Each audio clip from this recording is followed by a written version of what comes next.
कि जिंदगी में इंतजार नहीं कोशिश कीजिए जनाब, क्योंकि इंतजार करने वालों को उतना ही मिलता है जितना कोशिश करने वाले छोड़ देते हैं। तो कहने का ये है अर्थ है कि जिंदगी में आपको इंतजार नहीं करना किसी चीज के लिए, मेहनत करनी है, कोशिश करनी है। नहीं, आप अगर इंतजार करते हैं तो आपको उतना ही मिलेगा जितना कोशिश करने वाले छोड़ देते हैं। तो जय हिंद, जय श्री राम दोस्तों। निर्मल रॉयल एकेडमी 2.0 मैहर में आप सभी लोगों का स्वागत है। अगर मैं बात करूं एक ऐसे एग्जाम के बारे में बात कर रहा हूं जो डिफेंस से रिलेटेड है, और ये डिफेंस का बहुत बड़ा एग्जाम होता है। देखो डिफेंस की अगर मैं बात करूं, डिफेंस में सबसे बड़ा एग्जाम होता है, अगर मैं बात करूं एनडीए का होता है। आप एनडीए का नाम सुना ही होगा, एनडीए के बारे में आप जानते हैं, उसकी चर्चा मैं यहां नहीं करने वाला। हाँ, मैं ये बात करने वाला हूं कि जो बच्चे एनडीए में नहीं हो पाते उनके लिए डिफेंस जो है अपने डिफेंस सर्विस वो दोबारा मौका देती है। उनकी एज 20 से 25 साल, मतलब 16 से 20 साल अगर मैं बात करूं तो उसमें एनडीए में लेता है, 16.5 से स्टार्ट करता है। उसके बाद जैसे बच्चों नहीं हो पाते तो उनके लिए दोबारा मौका दिया जाता है। ये ग्रेजुएशन से होता है, वो 12th से होता है, ये आपका ग्रेजुएशन से होता है। तो ये जो अगर मैं बात करूं सीडीएस एग्जाम कहलाता है। इसकी पूरी जानकारी सीडीएस के लिए देने वाला हूं। इसमें जो बच्चे ग्रेजुएशन कर लिए हैं, जो बच्चे ग्रेजुएशन कर रहे हैं, उनके लिए ये एग्जाम है। क्योंकि अगर आपका ग्रेजुएशन हो गया है तो आप इस फॉर्म को फिल कर सकते हैं। अब ग्रेजुएशन आपका चल रहा है तो आप तैयारी कर रहे हैं, इसकी तैयारी कीजिए, और आप जब ग्रेजुएशन हो जाता है तो आप जो है इस फॉर्म को फिल करिए। तो अगर मैं बात करूं, देखिए सीडीएस कहलाता है इस एग्जाम की। अगर मैं बात करूं तो सीडीएस इस एग्जाम को यूपीएससी कंडक्ट कराता है। जो आईएएस के एग्जाम लेता है UPSC, union public service commission, वही कराता है इसका सीडीएस के एग्जाम। अगर मैं इस एग्जाम की बात करूं, पूरी जानकारी इसमें देने वाला हूं। कितनी सैलरी रहती है आपकी, क्या आपको पोस्ट कैसे, क्या सब कुछ मिलती है, इसके बारे में पूरी कंप्लीट जानकारी मैं आपको दूंगा।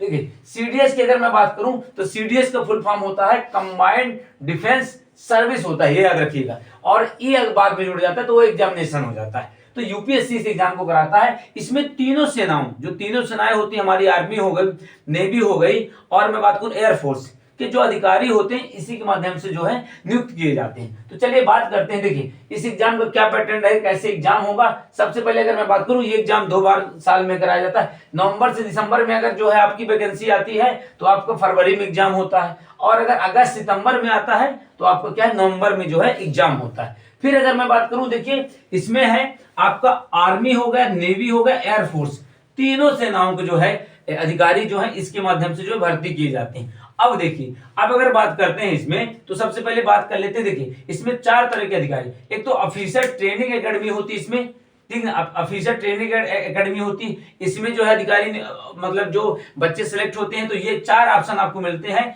आप एयरफोर्स ज्वाइन कर सकते हैं, नेवी ज्वाइन कर सकते हैं, और आप आर्मी ज्वाइन कर सकते हैं। और चौथा होता है आपका ऑफिसर ट्रेनिंग एकेडमी जो होती है, यहां पे आप ज्वाइन कर सकते हैं। तो देखिए एयरफोर्स की अगर मैं बात करूं, जो बच्चे एयरफोर्स को ज्वाइन करते हैं, एयरफोर्स को ज्वाइन करते हैं, तो उनकी अगर मैं ट्रेनिंग की बात करूं तो उनकी ट्रेनिंग हैदराबाद में होती है। जो बच्चे नेवी में होते हैं उनकी एजी माला में होती है, और जो बच्चे आर्मी ज्वाइन करते हैं उनकी जो है कहां पे होती है, आपकी देहरादून में ट्रेनिंग होती है। ये ट्रेनिंग सेंटर है तीनों की, मत करो, ये बात आपको याद रखना है। चलिए ठीक है, अब आगे अगर अपन बात करते हैं तो एग्जाम इसका जो है अगर बात किया जाए, क्या मतलब जो है एलिजिबिलिटी क्राइटेरिया क्या रहेगा, क्या इसमें योग्यता रहती है, किस मतलब क्या होना चाहिए आपके पास, उसके अकॉर्डिंग आप इसको फॉर्म जो है, इस फॉर्म को आप भर सकते हैं, फिल कर सकते हैं। देखिए एलिजिबिलिटी जो क्राइटेरिया है, इसकी अगर मैं बात करूं तो एयरफोर्स का अगर आप फॉर्म आपको जो है एयरफोर्स अगर आप ज्वाइन करते हैं इसमें, तो आपका एयरफोर्स के लिए क्या योग्यता होनी चाहिए, अनमैरिड होनी चाहिए। ये मेल के लिए है केवल, और कितनी 20 से आपकी 24 साल इसमें एज होनी चाहिए। 20 से लेकर 24 जो है एज होनी चाहिए आपकी, किसके लिए, एयरफोर्स का है। फिर अगर मैं बात करूं इसमें, हाँ इसमें क्या लेता है, डिग्री क्या डिप्लोमा, तो इसमें आपकी डिग्री होनी चाहिए किसकी, 3 साल की होनी चाहिए। और क्या है 10+2 फिजिक्स और क्या है मैथमेटिक्स आपको होना चाहिए, और या तो आपके पास इंजीनियरिंग हो या बीटेक हो, ये आपका होना चाहिए एयरफोर्स के लिए। फिर अगर मैं बात करूं नेवी की, तो नेवी में देखिए अगर मैं बात करूं तो नेवी में आपका बी हो या तो आपका बीटेक हो, या नेवी में ना या तो बी हो आपका होना चाहिए, या क्या होना चाहिए, बीटेक होना चाहिए। अनमैरिड मेल होना चाहिए, और 20 से 25 साल उस मेल की एज होनी चाहिए। ये बात, ये तीनों की अगर मैं बात करूं सिर्फ मेल के लिए, ये बात याद रखिएगा, ठीक है। कंप्लीट इंफॉर्मेशन है आपको इसमें सीडीएस की मैं दे रहा हूं। फीमेल के लिए क्या है उसके बारे में भी मैं आपको बता रहा हूं।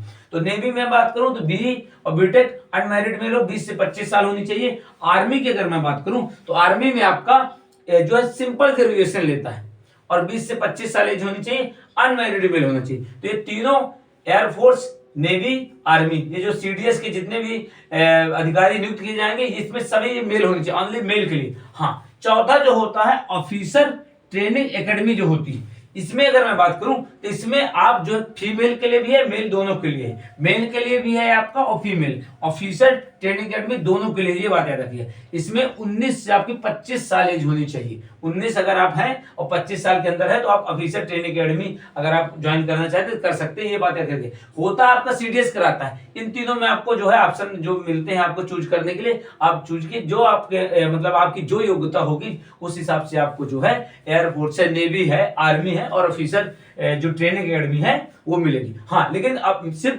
फीमेल के लिए मैं बात करूं तो फीमेल के लिए क्या किसमें है, ऑफिसर ट्रेनिंग एकेडमी में, और इन तीनों में केवल मेल के लिए। चलिए अब अगर बात करें, ये पूरी आपकी जानकारी हुई है। अब मैं बात करता हूं सबसे इंपॉर्टेंट इसमें एग्जाम पैटर्न क्या होता है। तो देखिए इसमें रिटर्न एग्जाम होता है, वो एग्जाम जो रिटर्न होता है वो आपका एमसीक्यू बेस्ड होता है, मतलब ऑब्जेक्टिव मार्किंग का होता है जो आपका रिटर्न एग्जाम होता है। देखिए रिटर्न एग्जाम आपका होगा, फिर उसके बाद आपका एसएसबी होता है, इंटरव्यू होता है, इंटरव्यू ही इसमें मेन होता है अगर बात की जाए। देखिए एनडीए में बच्चे एग्जाम रिटर्न एग्जाम निकाल लेते हैं, अधिकतर बच्चे एनडीए में बात करूं तो इंटरव्यू में ही छटते हैं रिटर्न एग्जाम निकालने के बाद। रिटर्न एग्जाम आपने निकाल लिया, फिर आपका एसएसबी होता है और ये मेडिकल इसकी बात होता है। सबसे ज्यादा कहते हैं एसएसबी की अगर मैं बात करूं तो इलाहाबाद प्रयागराज का एसएसबी काफी टफ होता है। तो भगवान से प्रार्थना की अगर आपको होता है तो आपको प्रयागराज ना मिले, नहीं तो वहां का बहुत टफ होता है एसएसबी। देखिए फिर अगर मैं बात करूं एग्जाम पैटर्न, तो देखिए इसमें 3 पेपर होते हैं, इसमें एक इंग्लिश का होता है, एक जीके का होता है और इसमें आपका मैथमेटिक्स का होता है। तो देखिए इंग्लिश की अगर मैं बात करूं तो इंग्लिश और इसके जीके ये कितने आपके 100 जो मार्क्स का होता है, 125 क्वेश्चन होते हैं, ये बात याद रखेगा। इंग्लिश और जीके मिलाकर 100 मार्क्स हो गए और 125 क्वेश्चन हो गए। इसमें क्या होता है, कम से कम आपको 20% जो है अंक लाना होता है। अगर 20% आप इससे कम अंक लाते हैं तो आप फेल हो जाते हैं। हाँ, कट सिलेक्शन आपका 20 में नहीं होगा, वो कट ऑफ जो है यूपीएससी जो भी कट ऑफ जो है जारी करेगा उसके अकॉर्डिंग आपका सिलेक्शन होगा, वो कट ऑफ बनाएगा। लेकिन कम से कम आपके 20% अंक जो है इससे ऊपर ही आने चाहिए, तभी आप पास कहलाएंगे। फिर मैं अगर बात करूं मैथ में है, तो मैथ में आपका ये भी क्या है 100 मार्क्स का होता है, इसमें भी आपके 100 क्वेश्चन होते हैं। ठीक है, तो ये इसमें ऑफिसर एकेडमी नहीं है, इसमें आईएमए और आईएनए और एएफए के लिए ये होता है। मतलब मेन अगर मैं बात करूं ऑफिसर एकेडमी मैथ का जो है वो नहीं होता ज्यादा। ठीक है, तो ये बात आप करिए, ये पूरी कंप्लीट है। कि अगर मैं बात करूं एनडीए इससे लेवल एनडीए का काफी ऊपर होता है, एनडीए ऊपर है। हाँ, जो बच्चे एनडीए में नहीं हो पाते उनके लिए डिफेंस एक बार मौका देती है कि आप लोग सीडीएस ज्वाइन करिए, मतलब सीडीएस की तैयारी कीजिए। अगर आपका सीडीएस हो जाए तो आपका जो सपना है इन तीनों सेनाओं में अधिकारी बनने को वो आपका पूरा कर सके। इसलिए जो है डिफेंस एकेडमी, अगर मैं बात करूं डिफेंस सर्विस की, तो वो इस हिसाब से यूपीएससी जो है इसका एग्जाम कंडक्ट कराता है। तो आप याद रखिएगा, अगर आपकी एज ज्यादा हो जाती है, 19 साल 20 साल से ज्यादा हो गई, तो अगर आपका ग्रेजुएशन हो रहा है तो आप आराम से सीडीएस जो है, इतना टफ एग्जाम नहीं होता है। इसमें मेन होता है एसएसबी। अगर एसएसबी आपका अच्छा हो जाता है तो वैसे भी आपका सिलेक्शन हो ही जाएगा। तो रिटर्न एग्जाम इतना कठिन नहीं होता है। अगर मैं बात करूं काफी ज्यादा, बहुत ज्यादा टफ नहीं एग्जाम, बस हाँ एसएसबी आपका अच्छा होना चाहिए। उसके बाद हाँ, इसमें अगर मैं बात करूं पोस्ट, अच्छी पोस्ट आपको तीनों सेनाओं में आप जाएंगे तो ये सभी ऑफिसर की पोस्ट है। इसमें आपका लो लेवल पोस्ट नहीं, सभी अधिकारी लेवल की पोस्ट है। सभी आप जो बनेंगे तो आप अधिकारी ही बनेंगे, अधिकारी लेवल नहीं, आप अधिकारी ही बनेंगे इसमें, ये बात याद रखिए। हाँ, सैलरी की अगर मैं बात करूं तो सैलरी करीब करीब आपके 90,000 या 1 लाख के पास सैलरी होती है। ठीक है ना, तो ये कंप्लीट जानकारी मेरे द्वारा जो है आपका जो है ये सीडीएस की दी गई है, कंबाइंड डिफेंस सर्विस। तो ये बात आती है, अगर आपका नहीं होता है एनडीए में तो आप निराश बिल्कुल मत होइएगा, आप सीडीएस ज्वाइन करके आप अपना सपना पूरा कर सकते हैं, ये बात आप याद रखिएगा। चलिए ठीक है, आशा करता हूं आपको अगर वीडियो सही लगे, थोड़ी बहुत जो मिस्टेकिंग हुई हो आप उसको अवॉइड कर दीजिएगा और इसको कंप्लीट देखिएगा। मैंने सब कुछ लिखा है इसमें, याद रखिएगा साल में 2 बार एग्जाम होता है, ये बात याद रखिए। देखिए अगर नवंबर दिसंबर में आप फॉर्म फिल करते हैं तो आपका फरवरी में, और अगस्त सितंबर में अगर आता है तो आपका नवंबर में एग्जाम होता है। पेपर आसान होते हैं, इतनी दिक्कत नहीं है। और जो अगर मैं बात करूं जो एलिजिबिलिटी क्राइटेरिया है उसकी अगर मैं बात करूं तो वो भी इतना ज्यादा नहीं खतरनाक है। अगर मैं बात करूं नॉर्मल जैसे डिग्री लेता है इसमें आर्मी में, नेवी में थोड़ा सा बीटेक है और बी का लेता है, और एयरफोर्स में अगर मैं बात करूं तो फिजिक्स और मैथमेटिक्स का है, या इंजीनियरिंग से आप 3 साल की डिग्री आप कंप्लीट कर रहे हैं। तो ऑफिसर की अगर मैं बात करूं तो इसमें भी आपका जो है 19 से 25 साल एज लेता है। ये हम फीमेल के लिए ये है, याद रखिएगा, फीमेल के लिए जो ऑफिसर ट्रेनिंग एकेडमी होती है, इन तीनों को छोड़ के ये जो चौथी होती है उसमें फीमेल जा सकती है। बाकी ये एयरफोर्स, नेवी और आर्मी ये केवल मेल के लिए, ये बात याद रखेगा। तो जय हिंद साथियों, जय भारत।